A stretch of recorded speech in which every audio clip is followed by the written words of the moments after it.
os alvéolos e brônquio, e pode ficar só nisso, uma inflamação, ou essa inflamação pode obstruir de vez esses bronquíolos terminais, permitindo a entrada de ar na inspiração, mas dificultando a saída desse mesmo ar. De maneira que o ar, apareceu esse conceito, o ar fica preso, aprisionado no parênquima pulmonar a cada inspiração. E dessa maneira o pulmão vai se expandindo, os alvéolos vão se interligando, todos os alvéolos vão aumentando o seu volume, até perder a capacidade de troca gasosa, e o problema, então, da mecânica respiratória é um problema sério. Então, você tem um problema de inflamação e um problema de obstrução. E o tratamento que o grupo propôs resolve em doentes que apresentam o componente de obstrução mais grave, mais importante, porque a intenção nossa é esvaziar com uma bexiga esse pulmão com ar aprisionado. Se tiver só o processo inflamatório sem ar aprisionado, a nossa técnica cirúrgica não vai adiantar nada. Então, aqui vocês estão vendo um pulmão normal, né, bem didaticamente, pulmão normal com seus alvéolos de tamanho normal, e aqui ao lado um pulmão com um pulmão doente. Então você tem seus alvéolos bem dilatados, se comunicando, porque todos os poros de Kohn e todos aqueles poros que existem entre os alvéolos, eles se abrem devido à pressão, porque o ar entrou na inspiração e não saiu, provoca uma hiperinsuflação e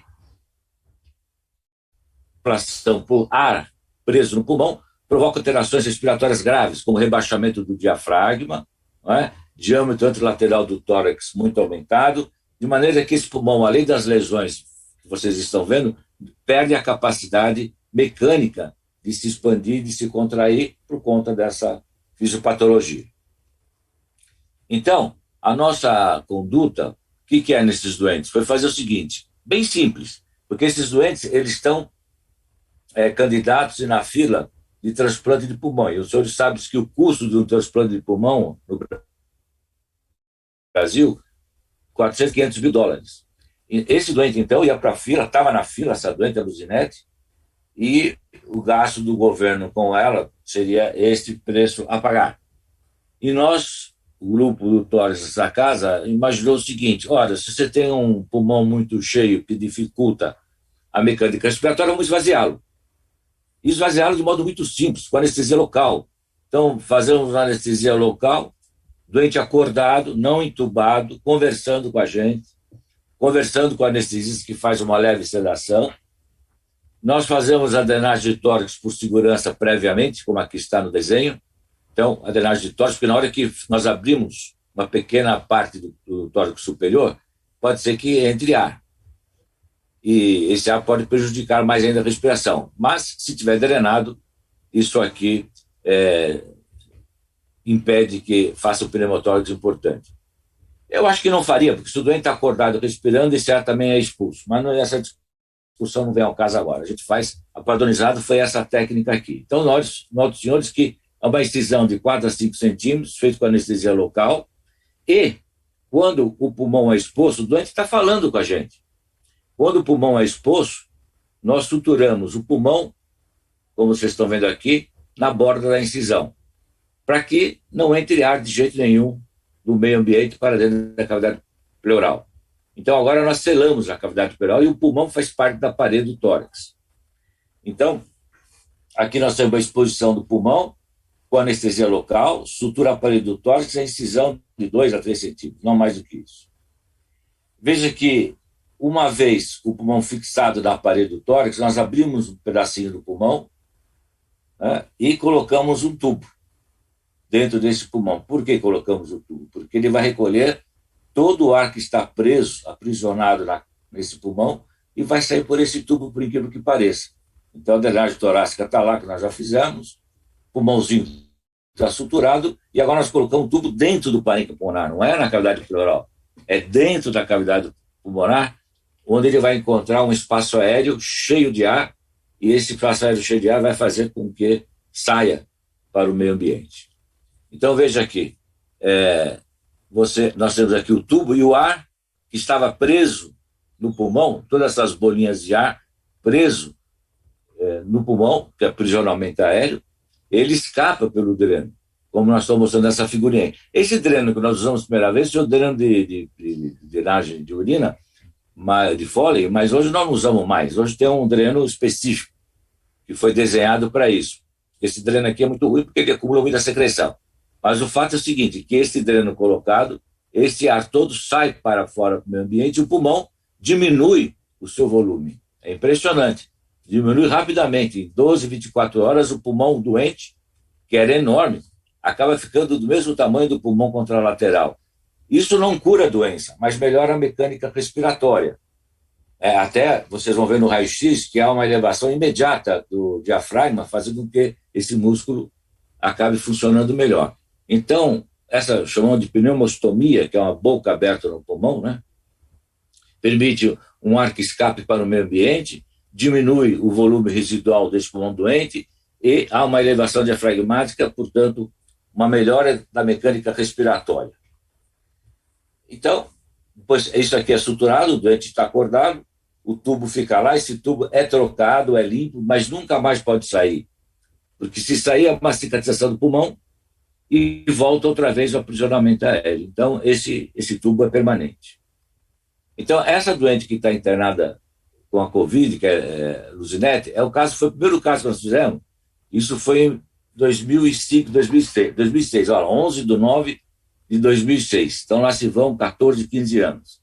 E ela era para morrer, vocês vão ver, no primeiro ano que ela procurou a gente, porque ela era uma paciente com doença avançada, grau 4 de deficiência respiratória, e ela estava em programa de fisioterapia, ninguém indicou essa cirurgia sem antes tentar o tratamento clínico otimizado e sem antes tentar o programa de fisioterapia muito bem feito. Então, apesar de tudo isso, essa doente continuava com o FEV1 igual a 18% e estava na fila de transplante. Aqui está ela, fotografia dela, e note que o raio-x dela, no pré-operatório, naquela época eu usava muito raio-x ainda, note que o diafragma está rebaixado, né? Como aqui, mostra bem a figura, o diâmetro antero-posterior bem alongado, como é normal, a gente já sabe, e notem bem que esse espaço reto-external entre o coração e o externo também está muito alargado. Isso configura, e o diafragma abaixado aqui, retificado, isso configura o aprisionamento aéreo. Quer dizer, muito ar que entrou dentro do pulmão na inspiração, mas não conseguiu sair por conta da inflamação dos bronquíolos terminais. Então, a tomografia mostrando o enfisema aéreo, a hipersuflação, o ar aprisionado, não vamos nos detalhar muito com isso aqui. E isso aqui é o filme da prova da caminhada de 6 minutos antes da cirurgia.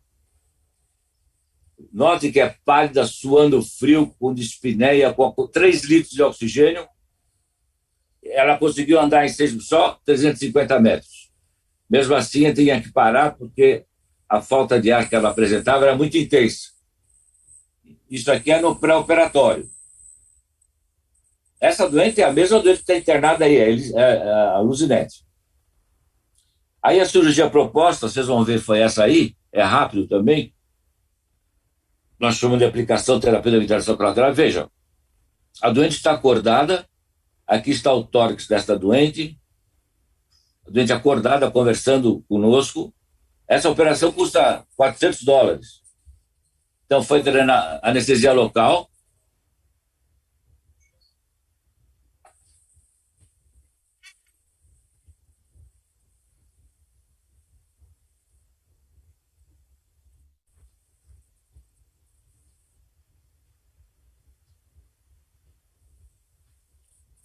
Nós costumamos fazer na parte anterior do tórax, tem pouca musculatura, então é muito rápido, é só abrir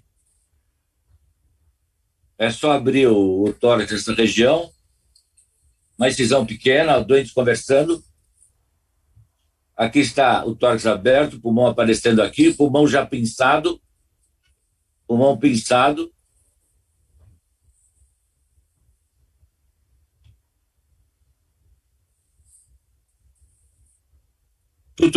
Suturando o pulmão na parede. Essas duas pinças estão segurando o parênquima pulmonar. Faz uma incisão no pulmão.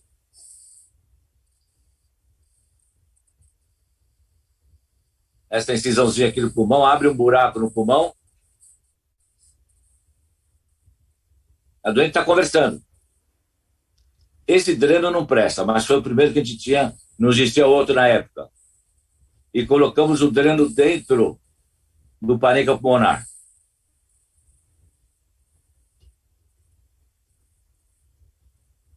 Aí está eu, o Vicente, o Jorge, o Botter, a doutora Lígia, anestesista. Então, nós amarramos o dreno no pulmão para não escapar. Isso aqui a gente não faz mais também, a gente colocava no selo d'água, mas depois aprendemos que não é necessário fazer isso. Esse dreno está no selo d'água, mas não é necessário pôr no selo d'água. Aprendemos. E quando nós vamos suturar a parede. Então, agora a parede fechada, o dreno inserido no pulmão, aqui a anestesista, a doutora Lígia, e a própria doente conversando com ela lá na cabeceira do doente.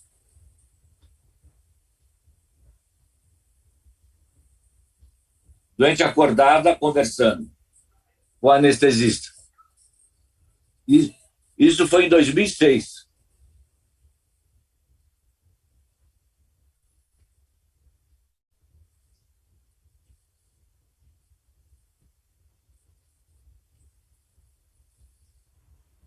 Então, a cirurgia no final, com dreno de tórax. Um é o dreno de tórax, esse é o dreno de tórax, e esse é o dreno lá que sai do pulmão, saindo do ar. Está vendo o ar saindo aqui? Esse ar saindo é o ar que estava preso dentro do pulmão. Olha aí. Todo este ar era um ar que estava aprisionado.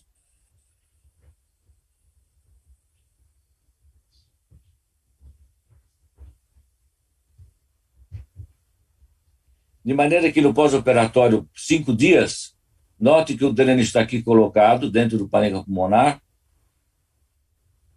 Veja, compare o raio-x do pré-operatório, esses de cima, olha o espaço como era, reto external, olha como ficou após a cirurgia. Esse diâmetro, olha como diminuiu. O diafragma, olha como está tentando se elevar. Olha aqui nesse outro raio-x o tamanho dessa distância. E aqui, veja, nós fizemos uma traqueostomia, esses drenos são todos drenos que na época nós usamos, porque não tinha outro. Mas claro que não são drenos ideais, né? Então, isso aqui é PO 37 dias e já houve uma diminuição do volume pulmonar, uma elevação do diafragma e de uma diminuição do espaço antero-posterior e até mesmo reto external. E aqui, no PO 37 dias, vocês lembram o que ela tinha dificuldade para andar, aqueles testes da caminhada, isso aí, um mês depois da cirurgia. Ela subiu correndo, sem falta de ar.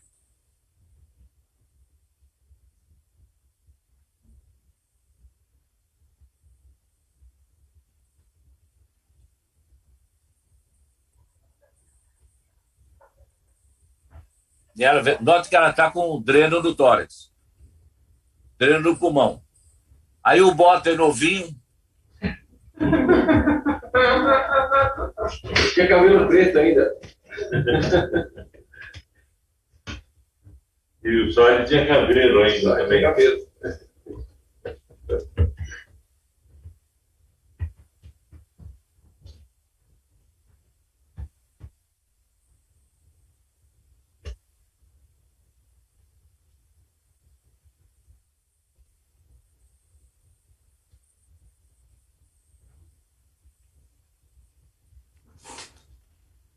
Então, de maneira que isso aqui é um ano após a cirurgia, ela muito bem, aqui a tomografia, essa traqueostomia aqui ainda não é o ideal, mas isso aqui é um ano depois da cirurgia. Vocês notem que o FEV1, embora não melhore muito, porque esse não é um bom parâmetro para medir o resultado da cirurgia. Mas, de qualquer maneira, era 18, foi para 48, né? E isto é o importante, porque se o volume residual dessa doente no pré-operatório é muito alto, essa doente vai se beneficiar com essa cirurgia, porque ela pode ter um DPLC, o volume residual não é alto, o processo todo é mais inflamatório, então aí a cirurgia não funciona. Ela só funciona no caso do componente mais importante ser o represamento aéreo. E dessa doença foi 231, um ano depois para 118, medido pela pletismografia, né? E aí foram feitos todos os qualidade de vida, porque os clínicos gostam disso aí, então foi feito. SF36, todos melhoraram, não vamos analisar isso aí. O St. George, que é para câncer, também todos melhoraram. E aqui, era em 2015, portanto, 10 anos depois, 8 anos após a cirurgia, já com um dreno melhor, o orifício aqui presente ia doente muito bem. E aqui eram os doentes que nós tínhamos operado até então, que eram 5 doentes, porque no final nós operamos 10 cirurgias, sendo que um doente nós fizemos bilateral. E não adianta fazer bilateral, porque é a mesma coisa que um só, porque como a comunicação entre os brônquios, você drenando um lado, o ar que está do outro lado, que não está drenado, passa pela pressão, passa para o lado que foi drenado. Então nós aprendemos muita coisa nesses quase 15 anos de cirurgia, e nós estamos muito mais seguros para fazer, já entendemos melhor o que acontece, e os doentes melhoram mesmo. O único problema é que é muito barata a cirurgia. Não precisa de UTI. Você imagina você um doente de PLCD, você não precisa de UTI, não precisa de nada. É um dia de internação, 2 dias de internação. Então ninguém se interessou muito porque é muito barato. Vários laboratórios que nós somos vai fabricar esse dreno para quê? Para ganhar $10 em cada dreno? Por incrível que pareça, eu estou falando uma verdade. Ninguém se interessou. Quem se interessou foram os americanos que vieram aqui, ficaram 1 ano com a gente para ver se a coisa dava certo. A coisa, se bem estudada, dá certo, mas a Anvisa proibiu de fazer isso aí, a não ser que a gente mostrasse 100 casos multicêntricos, está certo, né? Mas com dinheiro, tinha que arrumar uma bolsa de dinheiro para fazer esse estudo. Então aí foi que nós paramos. E essa doente é a doente sobrevivente já há 15 anos, e que está, não sei se ela está aguentando o Covid aí, mas é essa nossa, que foi a técnica desenvolvida no departamento de cirurgia.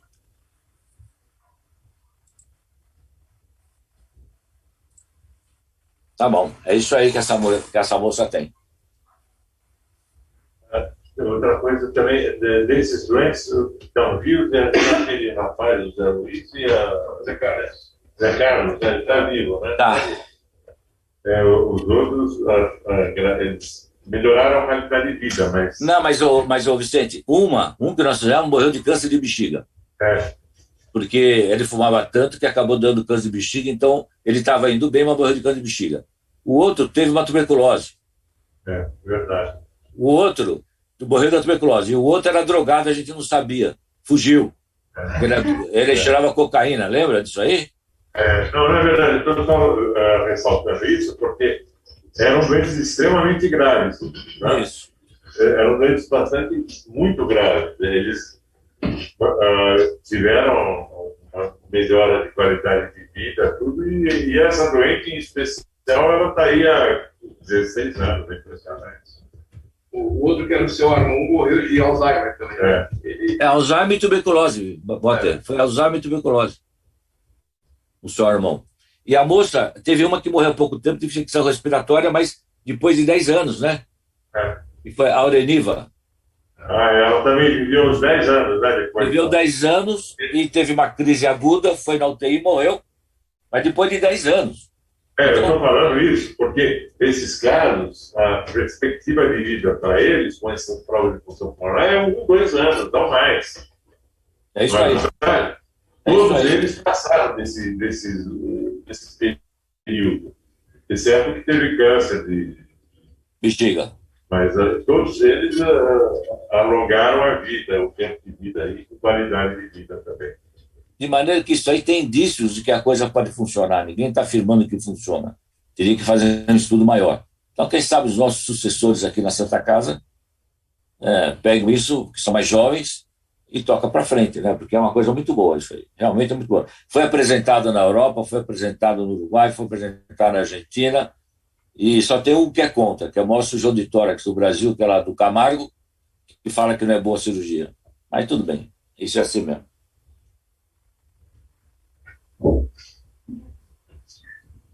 Pronto, Paulo, está entregue. Doutor, ela está online, também não sei se ele quer comentar alguma coisa, que ele acompanhou os pacientes. O hotel ficou com medo agora?